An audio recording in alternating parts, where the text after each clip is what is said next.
Everything you're about to hear is for education and entertainment purposes only. Whilst we are licensed, we're not aware of your personal financial circumstances. Any advice is general advice. Equity Mates operates under Australian Financial Services Licence 540697. Equity Mates! I will say this about investing. Everything you do learn is cumulative. What I learned at 20 is useful. Equity. Welcome to another episode of Equity Mates, a podcast where we explore what's possible in the world of investing. If you're just joining us for the first time, a massive welcome to the show. My name is Bryce, and as always, I'm joined by my equity buddy, Ren. How are you? I'm very good, Bryce. Although I do have a bit of a sore neck, I must say. Why? I've got whiplash from the last week. Jesus. Not your best, but not your worst either. It's certainly not my worst. I feel like a lot of people in markets, especially those that were engrossed in financial media over the last week, are feeling a bit of whiplash. Yeah. Because we went from horror global bloodbath, that's a quote, yes. To pretty benign end to the week and start of the new week. Well, I think we had, the S&P at least had its best one-day performance since 2022 to close out the week. Okay, the S&P 500 from the start of last Friday to time of recording, down 0.04%. There you go. So if you're away on holidays and didn't check your portfolio, you'd come back and think nothing had happened. Yeah, so I think, look, that's where we want to start the show. We don't want to dwell on it for too long because, like, the story's been told. We've spoken about it in the past few episodes, but what happened a couple of weeks ago now wasn't some horrific stock market once-in-a-decade crash, or, you know, it wasn't a bloodbath. It was completely normal. Yeah. It was a feature, not a bug. Yes. 5% drops happen literally every year on average. So let's move on to more interesting news.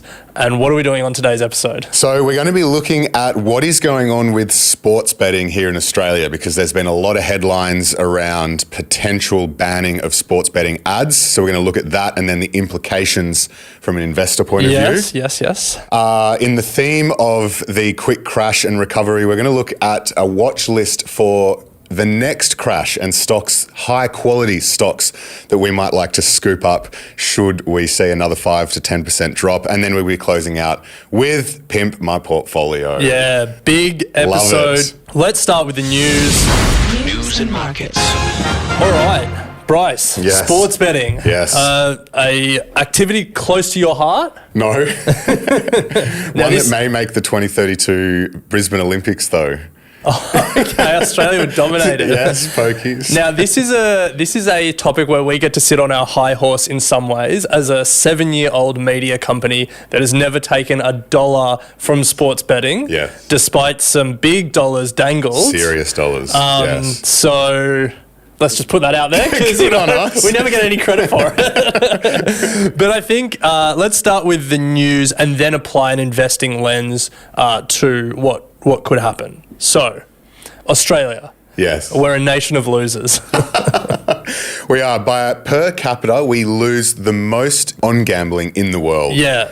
Close to $1,200 per person per year. Yeah, so that's how much we lose. Yes. How much we gamble per person, about $7,500 per person per year.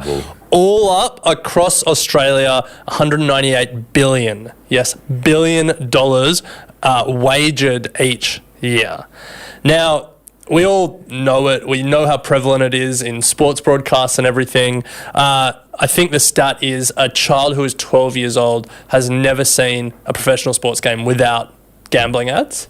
Wow. It's just so normalised. So the late Member of Parliament, she's unfortunately died, but Peter Murphy, she was tasked with reviewing and this industry and handed down her report and a set of recommendations in 2023. Yes. There were 31 recommendations from the report, but the important one that's making news at the moment is she called for a complete ban on gambling advertising. She suggested 4 phases to do it, and in perhaps the most provocative line, she said, gambling advertising is grooming children. Wow. Yeah. Yeah. Now, the stats to back it up, 75% of 8 to 16-year-old Australians think gambling is just a normal or common part of sport. Wow. So that's massive issue. That's kind of like the context this report came down. The government's been considering it, and now we're getting some movement. Yeah. I feel like since the report was handed down, there wasn't a lot of chit-chat, and now it's just bang in the headlines. It's come out that there's been meetings behind closed doors and a real push for gambling ads to be banned. Yes. I have questions on whether the government can hold firm here, because I think one of the strongest lobby groups in Australia would be the gambling companies. Yeah, well, the government have already buckled like a house of cards. Yeah. Oh, well, have they? They've watered it down. So Gone from a complete ban to... So now, to speak to the lobbying, and then we'll where they're at.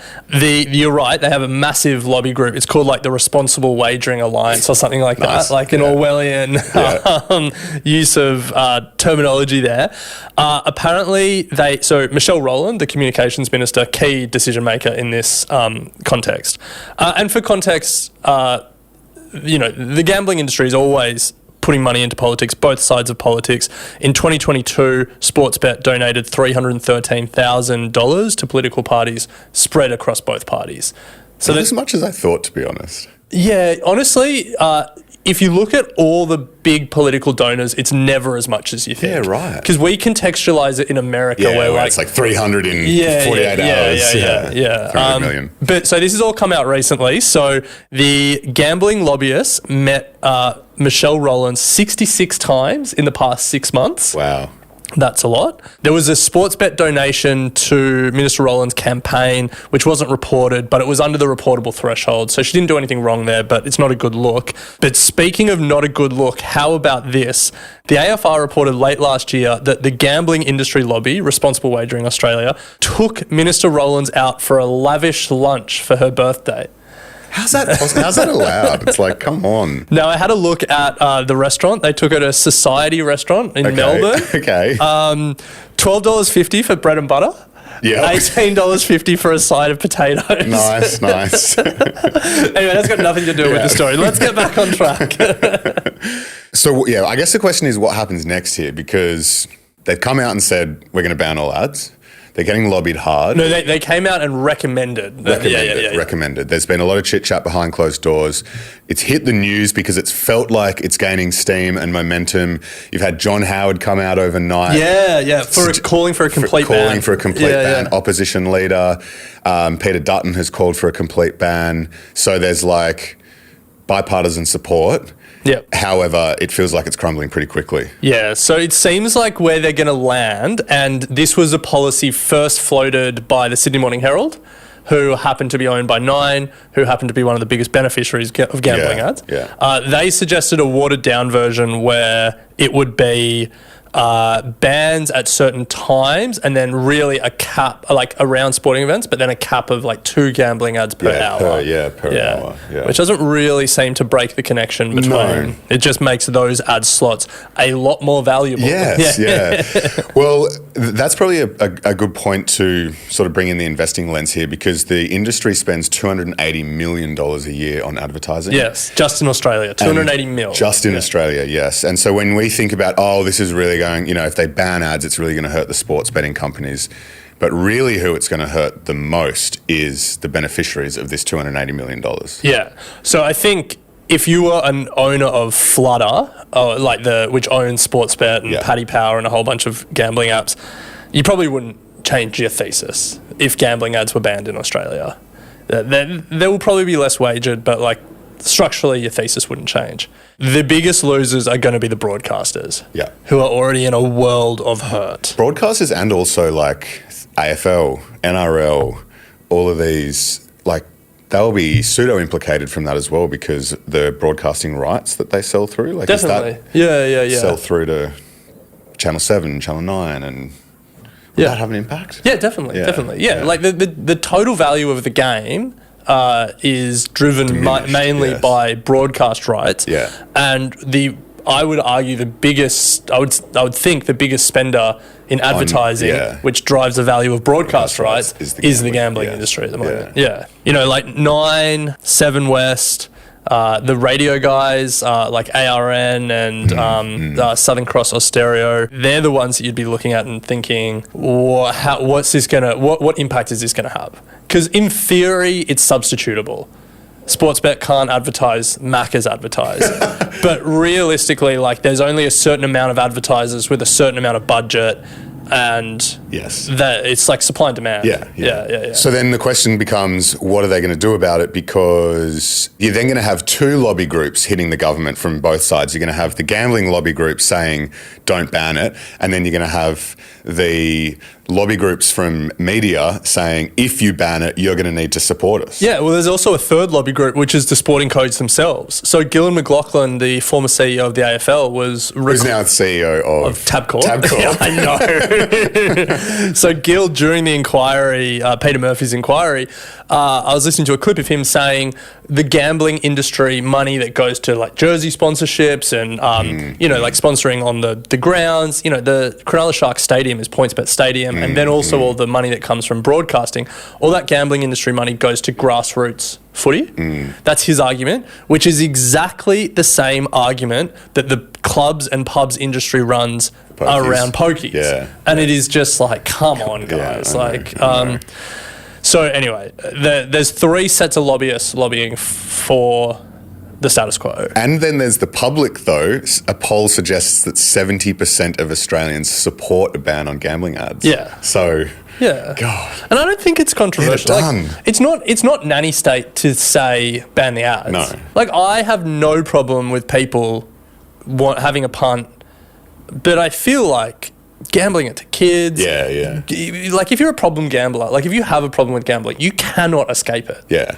Which is a problem. Yeah. Now, look, that's probably the news. I would say you'd be crazy, or not you'd be crazy if you own some of these legacy TV broadcasters, but God, they're struggling before this. I'd say you'd be crazy. Like, Nine have just cancelled their share buyback, cut 200 staff. In fact, all of the major media companies, legacy media companies, have cut staff this year. Yeah.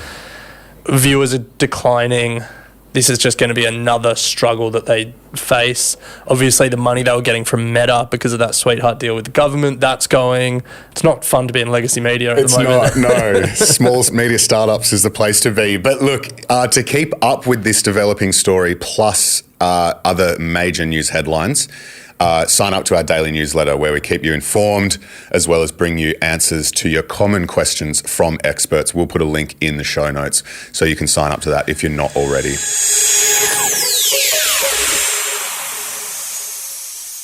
All right, Ren, so let's move on. As you said at the top, you're suffering from whiplash. Yes. It's good to have a bit of a watch list, though, for moments like this where you sit back and you go, damn, I missed it. I missed the 7% fall. Yeah. But having a watch list on the side of quality companies where if you are paying attention and you do have the time and a bit of cash on the side, you can quickly make a decision and get in and buy some of these quality stocks. Yeah, I also think when the market could fall further. There's a lot of reasons that the market would fall. There's probably a recession incoming. Rates might not be cut as quickly as we think. The consumer is clearly struggling. So this is not just, we still could be in it. We still could be in it. Yeah. And so this segment was inspired by an AFR article. Yes. Where they spoke to, I think, 6 fundies and built a list of companies they would buy in another stock market route. Even that terminology, another route. It's like, guys, it fell 5%. Let's just calm down. But we wanted to talk about their list and then add a few of our own. Yes. Yeah. All right. So some of the major stocks that got a mention, and remember, we're looking here for quality companies. CSL was the first one. Net Wealth, Pro Medicus, Heiko, which I hadn't heard of before. Yeah, it's replacement parts for aircraft engines. Oh, right. Yeah, but I don't think it's listed in ASX. I don't think it's Australian. Yeah. There was a call out for just generally well-placed REITs, real estate investment trusts, generally bank stocks as well, picking up them when they have a bit of a fall. And then a fundy called Chris Haynes came in and literally named 19 companies. Just dumped his whole portfolio. All right, hit us with the list. So you put in BHP, Brambles, Car Group, Cochlear, CSL again, Fisher & Paykel, Goodman Group, Hub24, James Hardie, Lavissa, Megaport, Netwealth again, Promedicus again, Cube, REA, Technology One, Webjet, WiseTech and Xero. Honestly, if that was your portfolio of Australian stocks, like you'd be pretty happy with that. No banks in there. No banks, one minor. Very few. Yes. A lot of growth names. But look, I think if you think about that list that you've just ripped through, the takeaways, and you've kind of mentioned it there, but it's almost like a who's who of quality Australian names. Yeah. There are some missing, but not a lot.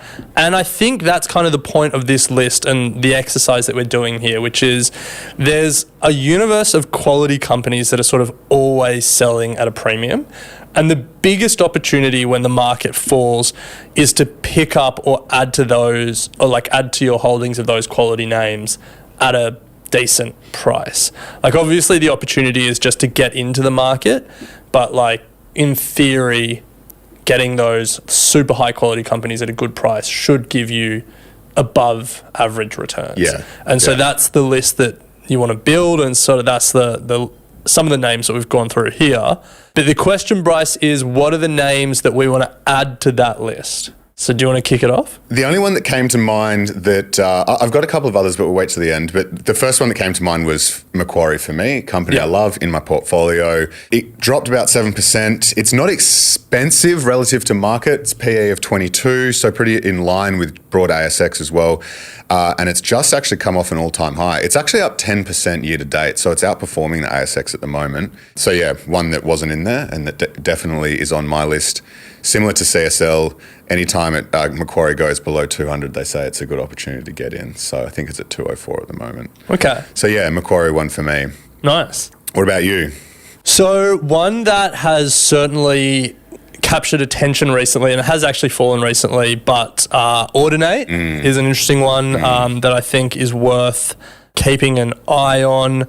I also think some of the players in like quite hot spaces, so like obviously data centers is a really hot space. Goodman Group are building them, they're in there, but I also think Macquarie Telecom would be another one that is an interesting one, playing in a hot space. Nice. Yeah. I have two more to add. Not expensive per se, but definitely quality and meaningfully down. So this is beyond just the little dip that we've had. Okay. So Mineral Resources, a company that has been spoken about time and time again on the show, is actually down 43% from its most recent high. Okay. Trading at a 25 PE. And LVMH, down 26% since We almost March. managed to do all Australian stocks. I know. Well, I was then just looking around and thinking, because some of these are on my list of like companies to look, quality companies. And again, companies that you can pick up. And you can understand why LVMH is down, but well, I think just what's going on with pressures on consumers at the moment, like their businesses aren't performing as well. But the weird thing is like high end inequality is getting higher. But all the luxury. I think short term here, like I'm interested in that. Like it's pretty significantly down. Yeah, massively. Yeah. So there's a few of these companies that we've spoken about a lot on the podcast before. Cochlear we spoke about recently when we were speaking about moats. CSL we've spoken about. Brambles actually we spoke about recently with moats as well. Shep Pallets, WiseTech, Xero we've spoken about. But a sort of sector that we haven't spoken about is this wealth platform sector. Yes. And so Chris Haynes in his list had Hub24 and Netwealth. Yep. And Damon Callahan also mentioned Netwealth in this AFR article. And just for those that have joined the show, these are companies that run platforms that financial advisors and SMSFs and whatnot can use as their broker. Essentially, yeah. It's like an all-in-one brokerage platform where you can get listed stuff, unlisted stuff. Unfortunately, it's hard for us as unadvised customers to access. But that's a whole other conversation. But it just reminded me of how crazy Netwealth's financials are. Yeah. So I just wanted to pull them out and share them because it is pretty amazing. Yeah. So Netwealth is not cheap. No. Trading at a 71 price to earnings at the moment. Revenue of 207 million, up 21% year on year. Now, revenue has grown double-digit percentages every year since 2016. So it's growing.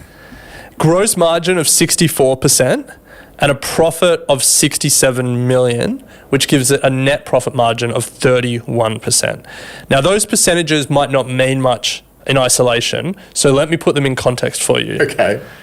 That is a better gross and net margin than Alphabet, Nice. aka Google, who have a 57% gross margin and a 24% net margin. Nice. So NetWealth is pumping out So we've got the double-digit next growth and has better profit margins than one of the best tech companies we've seen. And its performance, so last year to date, up 41%. Yeah, and look, it's not just NetWealth. It's Hub24. I think I haven't had a good look at Premium, but I'm sure they have similar numbers. Hub24 is up 35% year to date. What's driving this? They're just getting more AUM. So yeah, activity. it's like they've just got crazy more operating leverage in the sense that they've built this platform, they add more advisors who add more funds under management. Yeah. They've got structural inflows because of the superannuation industry. So as people get paid and as more money flows, the money just constantly flowing onto the platform. Yeah. But then they've also got this disruption theme, which is maybe slowing down a little bit, but NetWealth, Hub and Premium really disrupted the last generation of wealth players old school. BT, AMP, Macquarie, and they're fighting back a bit, but so they were like taking market share. They had this structural just inflows, and then they had good operating leverage. Nice. So anyway, they're very interesting businesses. Yeah. Yes, I guess the question is like how big can you be? You're kind of constrained to Australia, but you know, like we've seen plenty of really good tech adjacent businesses do well just in Australia. Car sales, REA, they're trying to push overseas now. I mean, when you're pumping out growth like this domestically, like there's no reason to need to look overseas at the moment. Yeah, like, when super just keeps pumping double digit. Yeah, there's you're no right. need. Yeah. Nice. Well, a couple of companies there to add to your watch list, and I guess we encourage you to make your own so that when there is another horror market rout, you've got some stocks on the sidelines. But we're going to take a quick break, and we'll be back with another Pimp My Portfolio. We'll be right back.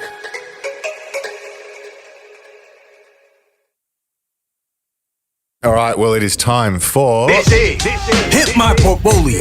Pimp My Portfolio. That's right. It is that time where we bring in a community member and an expert to get the community member's portfolio pimped. And today we have Noah joining us. Noah, welcome. Howdy guys, how are we going? Very well. Thank you for submitting your portfolio. And our expert in the studio today is none other than Adam Dawes. Adam, welcome. Great to be here, guys. So, Ren, as always, let's kick off. Can you explain Noah's portfolio? Yeah, so Noah has a portfolio of ETFs. The biggest holding is the iShares S&P 500 ETF, about 35% of the portfolio.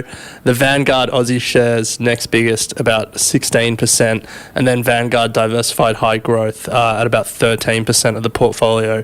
But we do have a number of other ETFs here. We've got the Beta Shares Diversified All Growth, FANG Plus, Global 100, Aussie Property, India, Asia ex-Japan, and NASDAQ 100. So a number of ETFs. We've got some crypto, a bit of Bitcoin in there, and then a few mining companies, Latin Resources, Rio Tinto, and Minres. So, Dawesy, we always start with a bit of a nickname. Do you have one for this? Well, Noah's going to save us on this one for the ETF boat that's going to be floating along there. So, Noah, well done on the diversification of your ETFs. Thank you. So, Noah, do you want to tell us a little bit about how you built this portfolio, how it came to be? Yeah, so the first two are obviously the iShares and the Vanguard, which everyone jumps into normally when they get started investing. But probably about 3 years ago or 4 years ago when I started, I feel like there was a new flavor of the month every couple of months with ETFs coming out. And I was like, oh, okay, that looks good. I'll get some of that. That looks good. I'll get some of that. And then it's kind of just 4 years down the track. I'm like, I've got everything. So it feels a bit, especially I'm heavily weighted towards Australia. So there's a bit of that homegrown bias, which I know is a bit unsafe. But I think I may have been caught by that analysis paralysis and over diversification in some areas. Well, look, I think the good news is you're certainly not alone. I think a lot of investors become sort of ETF collectors, and there's always a new flavour of the month because there's so many. But Dawesy, when you see clients like this, how do you counsel them? Yeah, so it's an interesting one, and Noah, well done. Like, it is a well-diversified portfolio, but I think potentially it's probably too diversified. Does that make sense? Yeah. 100%. Yeah, you've got lots in there. Obviously, the IVV is the standout because if you bought that 4 years ago, you are well in front on that. So comfortable with the percentage basis that you've got there, albeit it's probably a little bit high.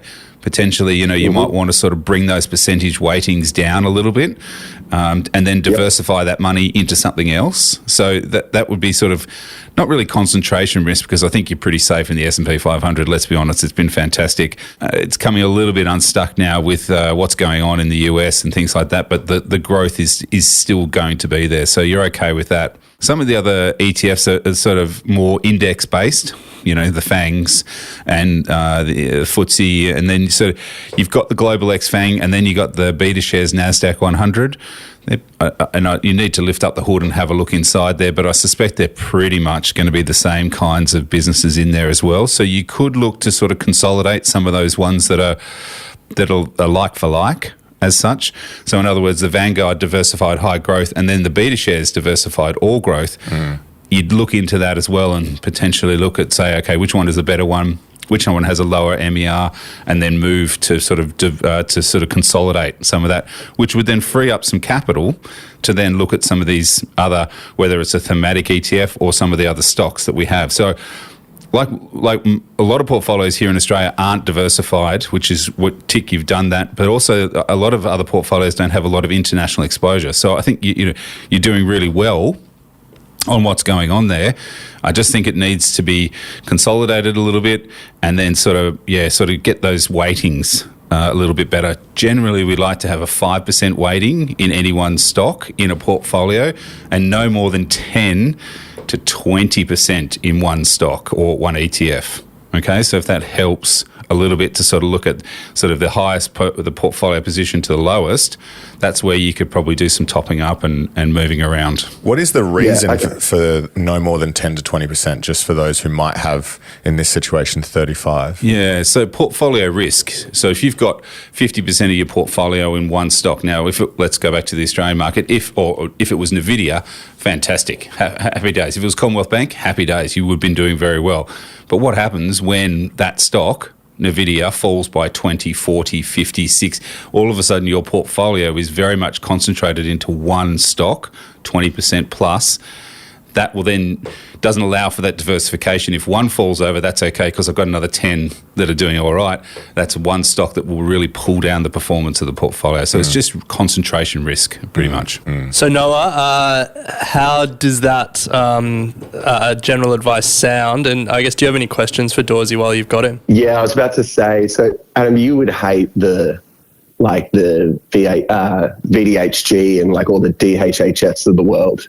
You're not a big fan of one in, all in, of a diversified ETF. No, I think they do. I think they do represent a good place in a portfolio if it's thought out correctly. And so you're not the high growth one. I think the Vanguard one probably is the better of the two, but I'd let you make your own decision on that. It does offer some growth, and it does offer that. It's either you put all your money into that kind of thing and just let it sit there because it is that asset allocation kind of ETF, or you could use it for some kind of the growth component. But making sure you look under the hood of the ETF, looking at their weightings, looking at understanding what's in the portfolio, that will then allow you to then be able to then go around the outside of that to build the portfolio in a correct manner. So instead of the sort of the shotgun approach or the dart on the or you can pin the tail on the dog kind of thing, you've actually got some strategy behind what you're doing. And I think that's where a lot of people, like you say, I just found this new ETF, it looked good, so I bought some. So going back and then actually stripping it back and actually going and looking at the fact sheets, going and look at the website, looking at their top 10 holdings, look at all of their holdings, because you can pull all of that out. And then from there, using that as a base to then build the portfolio around that. So I don't mind them. I think that they're fine. What was the reason for Latin Resources? I mean, I know it's lithium, but was it just a sort of it's because it's a sort of a decent size of the portfolio. Has it grown or is it? Yeah, I bought that quite like a couple years ago, like for cents on the dollar. Right. And it's just kind of taken off. And it's kind of right now just a bit of, do I pull the trigger and sell, or can it make me retire? Do I have to be mucking around with ETFs? So obviously lithium's in a tough space at the moment. I don't think that lithium is going to, it's going to continue. Like the story behind it, the thematic behind it is actually very, very good. What I recommend to people that have had such a good run on certain things is that you take your original capital out. Let's say you bought it for $10, it's now worth $20. You take that $10 out. Now, if it goes to $100, happy days, you've still got some stock in it. If it goes to zero, you've kept your capital and you're then using that capital then to go and buy something else. Does that make sense? Yeah, 100%. De-risking the portfolio. So take what you've got out of Latin Resources, take out your capital, use that to go for somewhere else, and then, yes, you can retire on this thing because it is going to be longer and you've got stock in it and it's at no cost to you. That's what I want to hear. It's going to the moon. Thank you. Personal advice. Please seek professional advice before you do anything. Yeah, no, I think it's especially with those ETFs, like how I've just got a few at the bottom, it's pulling that trigger and actually selling and then re-diversifying and just fixing up those weightings. I think that's, and especially what a lot of your listeners have struggled with as well, is pushing that sell button and realizing potential mistakes and then diving straight back in. You do get emotionally attached to stocks, right? Yeah. And that's where a professional comes in who doesn't have that emotional attachment and can look at it and give you that sort of, this is what you need to do, because that's the key to being quite successful in the share market, is not to get emotionally attached. And the IVV, you know, I can guarantee you're emotionally attached to that one because it's been a cracker. So like it's tough to then reduce or reweight, but looking to take out your initial capital is a really good idea because that then gives you some more capital then to put somewhere else and for that to grow as well. Fantastic. Well, I think that's probably a good spot to finish. Noah, I hope you got a few ideas to go away and think about. Yeah, everyone listening at home, as Ren said at the top, this is certainly how a lot of us started our investing journey. A bit of flavour of the month, and now we're dealing with portfolios that need a bit of cleaning up. But yes, thank you so much, Noah, for submitting to Pimp My Portfolio. We really appreciate it. Thanks for the insight, guys. If you'd like to submit to Pimp My Portfolio, head to equitymates.com/contact and all the information will be there. Similarly, if you would like to chat to Adam, Dawes, or any of our advisors, head to equitymates.com/advice and there's a form that you can fill in there and we will put you in contact with Adam and the team. But Adam, thank you so much. It's been a pleasure. Yeah, thanks so much. You have been listening to an Equity Mates Media production. In the spirit of reconciliation, Equity Mates Media acknowledges the traditional custodians of country throughout Australia and their connections to land, sea and community. We pay our respects to their elders past and present and extend that respect to all Aboriginal and Torres Strait Islander peoples today. This podcast is intended for education and entertainment purposes. Any advice is general advice only and has not taken into account your personal financial circumstances, needs, or objectives. Before acting on general advice, you should consider if it is relevant to your needs and read the relevant product disclosure statement. And if you're unsure, please speak to a financial professional. The hosts of this podcast and their guests may have positions in the companies mentioned. Equity Mates Media operates under an Australian Financial Services Licence 540697.